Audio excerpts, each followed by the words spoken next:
Here's what's making news at midday. Right now, an East Side road is getting some much-needed repairs after an ongoing dispute between the city and county about who will pay for it. The president is making some changes at the White House after internal polling information was leaked. From the Channel3000.com Alert Center, this is News 3 Now at noon.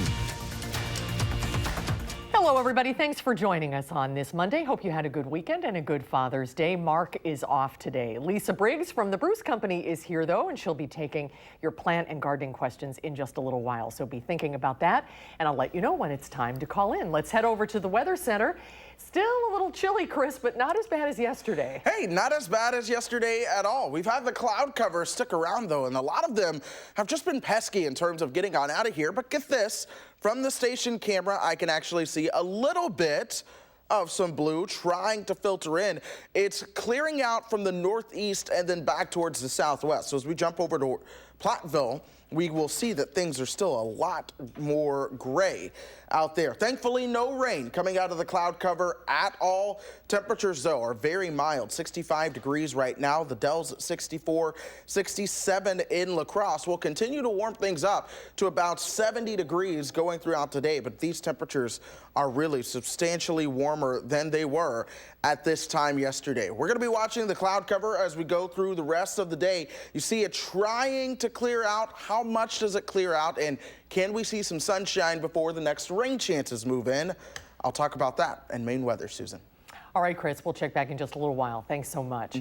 Topping our news this noon, starting today, Buckeye Road on Madison's east side will shut down for some much-needed upgrades. Buckeye between Monona Drive and Stoughton Road is closed until November as crews repave the road and make a number of other changes. The road wasn't touched for years because the city and county did not come to an agreement on how to split the cost of construction until this spring. It kind of looks like a rural road right now. There's no bike markings, no safety markings, pedestrian marks. On some side, there's no sidewalk even. So this is something that's needed an upgrade for quite some time, especially since there is no storm sewer.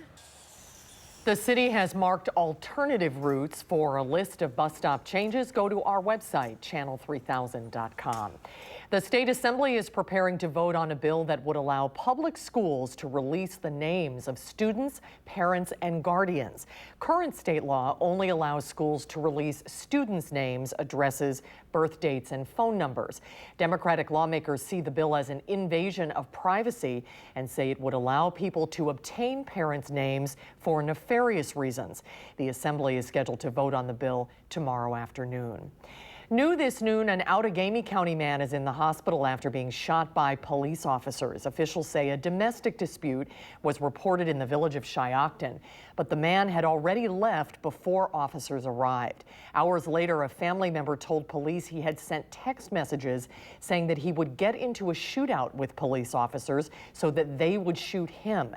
An hour later, he was found walking in Little Chute.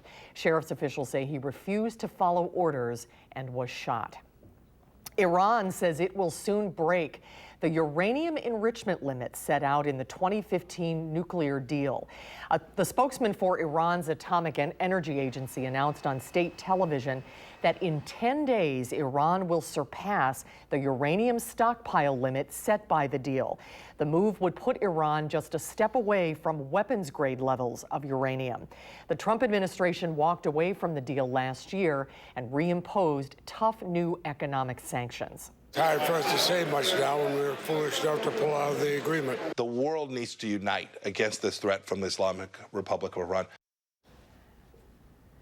On Face the Nation on Sunday, Secretary of State Mike Pompeo said President Trump is considering all options. President Trump is focused on a variety of polls ahead of the official launch of his 2020 campaign. President Trump has fired 3 pollsters following the leak of internal polling to news organizations. The polls from March show the president losing to former Vice President Joe Biden in key 2020 battleground states. The president denied it during an interview with ABC News, but in a statement to CBS News, the Trump campaign acknowledged that the polls are real. However, it calls them incomplete and misleading, saying they represent a worst-case scenario for voter turnout. The Supreme Court has dismissed a challenge to a lower court's findings that some of Virginia's legislative districts were racially gerrymandered. The High Court said House Republicans did not have legal standing to challenge the decision. This could give Democrats in Virginia an advantage. All 140 seats in the legislature are on the ballot this fall, and the GOP holds the majority by only 2 seats in both the House and the Senate. The party that controls the General Assembly in 2021 will oversee the next statewide redistricting effort. More local news now. The inaugural Pride Month celebration is happening this afternoon at the state capitol. Speakers include Governor Tony Evers and LGBTQ members of the state legislature. The program starts at 1:30 on the King Street side of the state capitol. The fashion world is honoring Gloria Vanderbilt, who passed away this morning at her home. She was suffering from advanced stomach cancer. CNN anchor and 60 Minutes contributor Anderson Cooper, one of Vanderbilt's 4 sons, announced her death this morning and said she was surrounded by family and friends. Gloria Vanderbilt was 95 years old. And there's more to come today on News 3 Now at noon. When we come back, we'll see what Howard's working on in the Mr. Food Test Kitchen. Join us in the test kitchen as we cook up a fancy schmancy appetizer that can double as a side dish. And it's ready in no time.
Ooh, I'm doing this one. Unbelievable. A few weeks ago, I came across this box of recipes that I used back in my catering and restaurant days. Going through it brought back all sorts of memories. And when I found the one for sesame artichokes that we used to serve as an hors d'oeuvre and sometimes as a side dish, I thought it'd be fun to share it with you. Here's how easy. In a shallow dish or a pie plate, we mix together some breadcrumbs, sesame seeds, a bit of Parmesan cheese, and a little salt and pepper. Now in a pie plate, we dip some canned artichoke hearts that we've drained really well, that we've cut in half, into a few beaten eggs. From there, they go into the breading, and we want to make sure we coat them really well so the crumb mixture stays on. After pan frying them until they're golden, we place them on paper towels so they're not too greasy. Let me tell you, these are so simple, yet they look so darn fancy. Maybe serve them with a homemade lemon sauce. That'll make these doubly good. I really hope you'll go online and get the recipe for our crispy sesame artichokes, along with our creamy lemon sauce to go with them. This way you can have a tasty side dish or a change of pace appetizer that's done quick as a wink. I'm Howard with Kelly in the Mr. Food Test Kitchen, where today we found a crispier way for you to say, ooh, it's so good. So good. Thank you, Howard. When we come back, Chris will have the forecast. It was cold through most of the weekend and again today, but there is good news ahead with high temperatures breaking into the 70s. The first alert forecast when News 3 at noon comes right back.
Let's take a look at stocks at midday. The Dow is up, the Nasdaq is up, and the S&P 500 is up across the board. That's all good news on a Monday afternoon. Let's check in with Q106 Farm Director Pam Yankee. Hi, Pam.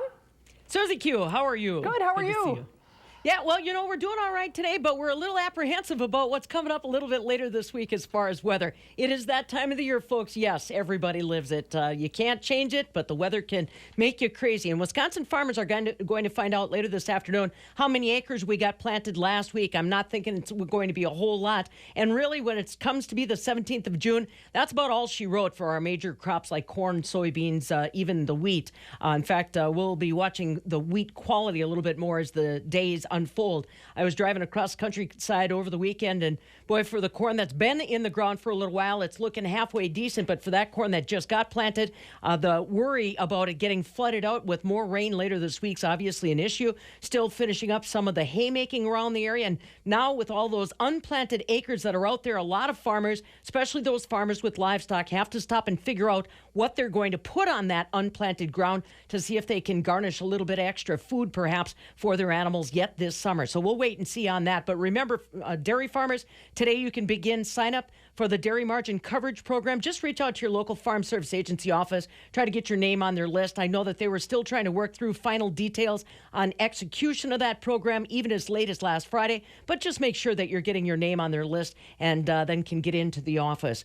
As far as dairy product prices are concerned today, barrel cheese finished unchanged, $1.60.5. 40-pound block cheese dropped 3 1/4 on Monday to $1.75. The AA butter, that was up 1 1/4, $2.37 3/4 per pound. So again, Sue's, like I said, by the 17th of June, it's about all she wrote for our major corn, soybeans, and wheat. But one upside, I heard from Laura Skelly at Skelly's Farm Market down in Janesville. They started picking Wisconsin strawberries over the weekend, so that's one positive sign that we're overcoming some of the weather that we've had in the state. I was just going to ask you about that. I'm always checking to see, and it's still a little too soon, but it's good to hear. We're finally turning the corner. That's right. Just jump on wiberries.org to find a patch near you and see what their status is. Oh, that's great. Best time of the year. All right, thanks a lot, Pam.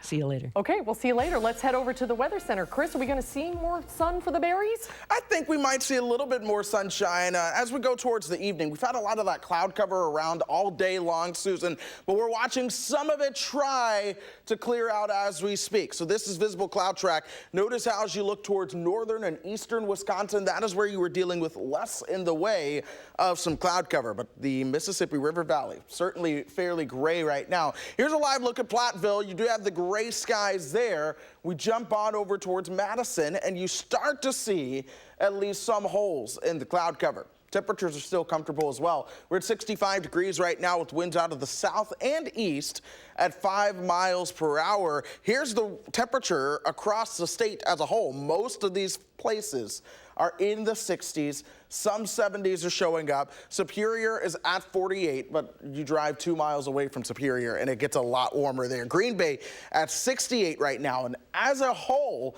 the entire state of Wisconsin is a lot warmer than we were at this time yesterday, with the exception of Superior right now. So it's a warmer day thanks to that sunshine and a little bit of a southerly wind. Doppler is all clear of rain, so that's good news, with the exception of some showers that we're watching over parts of western Minnesota right now, along with northwestern Iowa. That will begin to be a rainmaker for us as we go into Tuesday and into Wednesday. So that's why we're hoping that we can see some sunshine now before more rain chances come into the picture. Here's our overall setup. There's a stationary front that is really in control across the Ohio Valley. That's been bringing a lot of rain and a lot of stormy weather for them. That's gradually going to begin to work its way towards the north as a few waves of low pressure right along that. At the same time, a new region of low pressure begins to develop off the Rockies. That's going to turn that stationary front into a warm front and send it our direction, so that will eventually bring more rain chances before that passes on to our south. I think we'll dry out for Thursday, and then eventually we'll see more rain chances towards the weekend. So let's get through what's going on out there today. We'll see highs in the low 70s. The clouds will try to break up a little bit more. Here's the overnight low into the mid-50s, and then into tomorrow, we'll see those chances for some showers and thunderstorms. I don't think it will be a complete washout, but nonetheless, they'll be there. Temperatures fall into the 60s beyond that point. Then we're paying attention to the jet stream. Watch what happens, how the warmer air really tries to build, especially over the southeastern part of the country. Meanwhile, the cooler air develops over the west. This is a setup that's going to bring us some warmer weather, but it also brings in more heat and humidity. So we have added that to the forecast for Saturday and Sunday. However, once you get that warm, what you also have to be mindful of is the chances for showers and thunderstorms, and we will have that in the forecast as well going into the weekend. So yes, we're a bit warmer. We'll see those temperatures closer to average, if not right above average. Oh, good. But we'll have rain chances to contend with as well. All right, very good. Thanks a lot, Chris. My pleasure. Next at noon, Lisa Briggs is here from the Bruce Company. If you have a question for Lisa, call now. The number is 270-9933. We'll take your calls when News 3 at noon continues.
Lisa Briggs from the Bruce Company is here. We have two lines open at 270-9933. Hi, Lisa. Hi. What am I smelling? What is that? You are smelling, this is a geranium, a scented geranium called Citron, and it's citronella scented. Yeah. And it's billed as a mosquito plant. And so what it does is that the scent of it sort of disrupts the mosquito's ability to smell you. That's great. And so they wouldn't be inclined to seek you out and bite you, but you'd have to stand right next to it. Oh, okay. Well, So, like you could surround your carry it whole around. deck with it. There you go, yeah. And you brought a pretty begonia? Yeah, begonia. This is star flower, Beth's Blue, which it's a really pretty annual. Oh, very pretty. Yeah. Oh, it's brightening up the Just studio. spring. Let's go ahead and get to the phones, and we'll start with Tim in Stoughton. Hi, Tim. What's your question? Hi, thank you for taking my call. Sure. Lisa, just a question. My wife asked me this weekend about our iris plants. Are just about done blooming. They're not bearded.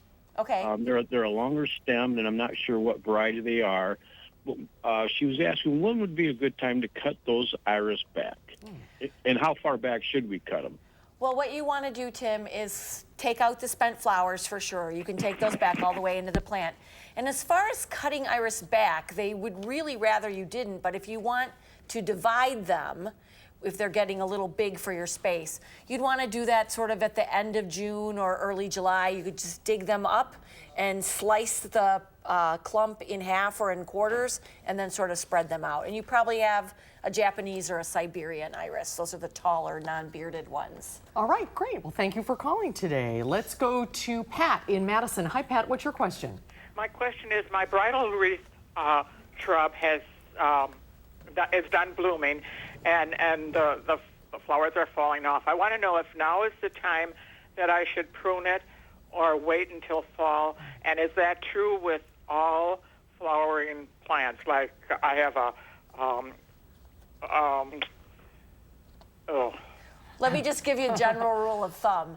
Okay. So shrubs that bloom in the early spring, so before June 1st, generally bloom on old wood, which means you want to prune them right after they're done flowering. So bridal wreath is one, magnolias, crab apples, that kind of thing. Flowering shrubs that bloom after June 1st are usually blooming on old wood or on new wood, which means that you can prune them when they're done flowering. So we're talking about other kinds of spirea, potentilla, that sort of thing. So go ahead and prune back your bridal wreath and get it into shape, and then it'll be ready to set flowers for next spring. All right. Oh, those are good dates to know, to kind of that window to keep in mind. Absolutely. Let's go to Jeannie in Barneveld. Hi, Jeannie. What's your question? Hi, I actually have a couple questions. I'm going to dig up my weed barrier, and I've already put down mulch. I know that wasn't the smartest thing I ever did.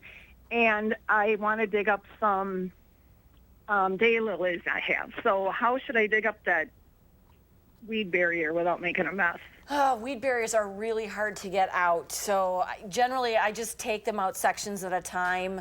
If they're old, they'll usually rip, or if they're pretty, sometimes I have some that is just really tough, and I just kind of, jerk them along until till I get enough mulch off, and then slice them with a knife, and then pull the mulch back over the cleared out area. And quickly, what was your other question? About my daylilies. They're in the weed barrier, so how do I get them out then?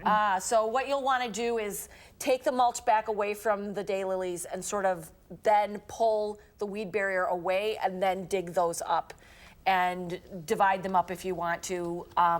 But you're going to want to wait to do that until after they're done flowering. Okay. All right. Let's very quickly try to get another question in about daylilies. Hi, Rhonda. What's your question? Hi, Lisa. I have daylilies. They come up in the spring, and the leaves on them are beautiful. They're green, and now they're starting to turn like a brownish yellow, and they do this every year. They still flower, but the leaves are awful. There are some daylilies that are susceptible to, it's some kind of blight, or I think it's a rust. So bring some samples into the Bruce Company or to your local garden center. Put them in a bag, so if there's anything going on, you don't spread it, and they'll take a look and probably give you some recommendations for fungicides. All right. Thank you, Lisa. We're all out of time. Do you have time to stick around and talk to people online? Okay, great. If you're on the line, stay on the line, and Lisa will talk to you in the newsroom. Great to see you. Good to see you too. We'll see you in a couple weeks. So let's head over to the Weather Center for a final check on the weather. Hey, we're starting to see a little bit more sunshine out there. It's still going to be somewhat gray going throughout the day, but warmer. We'll see those highs in the low 70s, upper 70s on Tuesday. By Tuesday night into Wednesday, though, we will watch a chance of showers and thunderstorms returning to the forecast. All right, thanks, Chris. Have a great afternoon, everybody. See you back here for Live at 4.